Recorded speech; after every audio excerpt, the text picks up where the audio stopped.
Fair shone the sun, and to the pearly deep they came, some still in sleep and some aflame, from distant village and from castle keep, a band of knights forsooth, and hungry for the dip.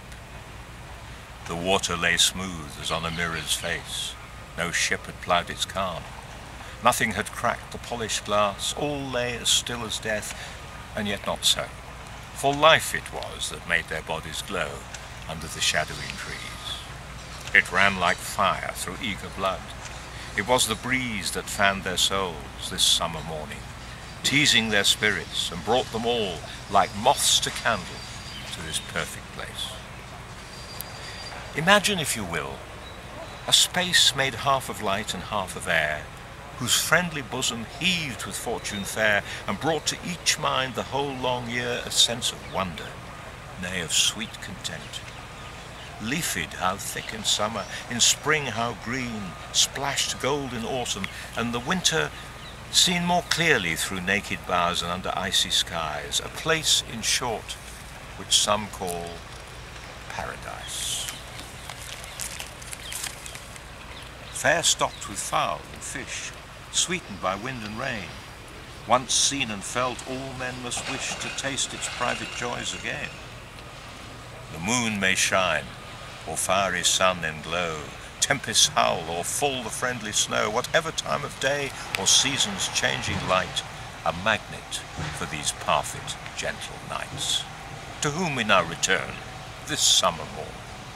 A motley band, it's true, but drawn towards this magic pool by wit and wisdom, not by tyrants' rule.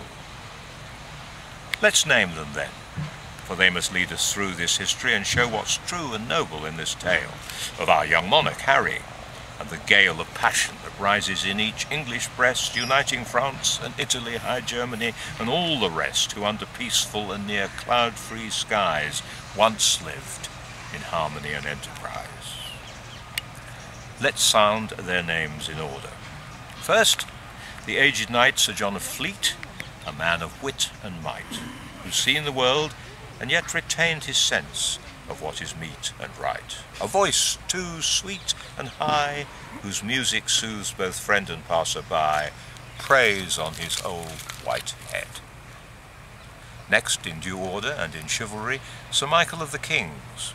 Where would we be without his tale of rogues and heroes from music's history? The things he's seen and heard, the folk he's met, the songs that raised the rafters from Memphis to the Met. Long may he live to live and breathe and thrive, lest men forget. Then, next in age, not virtue, be it known, Sir Piers of Hampstead, who gave up a throne to lead the simple life beside London's lung. With prose and poetry till kingdom come, he takes his place. And now who's this we see? Sir Ken of Kentish Town, drawn merrily towards us, full of quips and sighs, a voice for all occasions, one who tries to take the pulse of every man, from street cry traders to a crowned king, who's quite at home in London, Sweden, Portingale and Tring, who brings us nuts for nothing and sets the house a-roar, whose fires burn strongly in their reclaimed grates, whose sense of purpose his life well illustrates, with many years behind him, God grant him many more. Next, pull we from this glittering throng Sir Richard of the Gardens.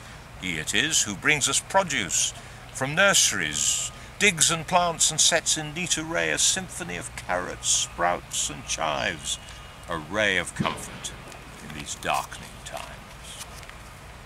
And now behold Sir Robert of the Flats, who knows great nature's motion, from partridges to bats, and how to cook them too in rich fragrant sauce, who walks the fields and forests, feels the force of mountains and the sea, and sings in praise of rivers.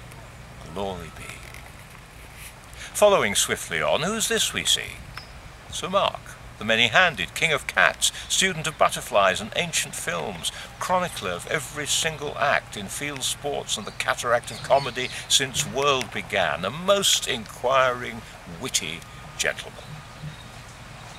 Our nights are in the water, and here swims, fresh from the Americas, Sir Gary Pilgrim, whose yearly flight brings to the others bags of heat and light, a love of English cider and of Russian verse, king of arithmetic, and, more mysterious, a passion for cricket, however long it takes, a man whose entrance welcome and whose exit grates.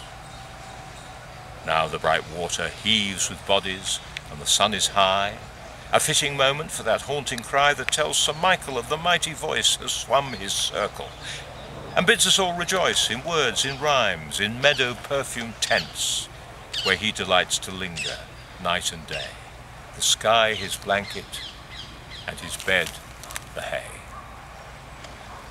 Last of the noble knights, but no means least, Sir Vivian the Lissom, whose eagle eye, using illusion, makes visual feasts to please the public, enchant the soul, bring water from the rock, and roll imagination till he stops the clock.